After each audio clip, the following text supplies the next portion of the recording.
Okay, so we found out we needed to drill a well. The very first thing we had to deal with was, where are we going to drill this well? So we had a few people, possible well drillers come to the property, and one of them had dowsing rods.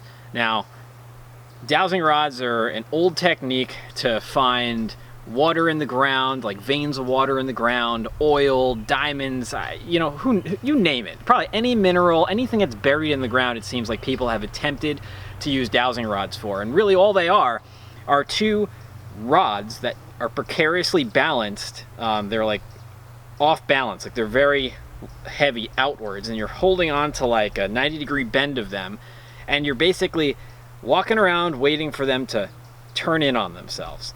So we had this guy out here, and he starts doing it, and literally I can see his fingers moving. He's like holding them, and he literally lunges forward and pulls his fingers back, and that's when they turn in towards one another. And I said, you know what? This is witchcraft. This is ridiculous. It just doesn't seem reasonable if this is like a true way. I started looking into it, and my take on it is, it really doesn't matter where you choose. Bedrock, I mean, maybe not in all parts of the earth, but at least in this part of the United States, there's lots of groundwater. So it's all about getting down to bedrock and then hitting a vein of water in the bedrock.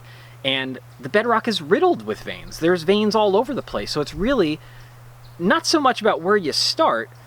It's really just a matter of time, how deep you're going to have to go until you hit a vein. Because it's really just a matter of time, because there's veins everywhere.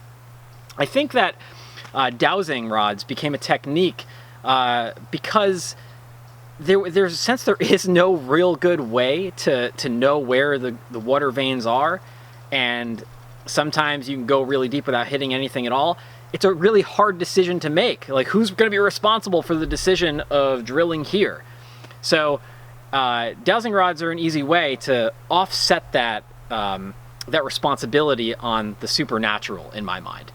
By doing that, it's an easy decision to make. We don't have to rely on my opinion anymore. It's the opinion of the dowsing rod. So that's why I think it became popular. Makes sense to me. So regardless, coincidentally, where that dowser told me there was good water is exactly where I wanted to drill anyway. I had told him that this is the area I want to drill, and he just found miraculous water literally within one step. So it worked out good. I will tell you, he said it would be pretty shallow, and it wasn't that shallow. I had to go down 325 feet to hit the water, or about 300 feet rather, to hit the water. So that wasn't that great. In any case, it worked out well enough.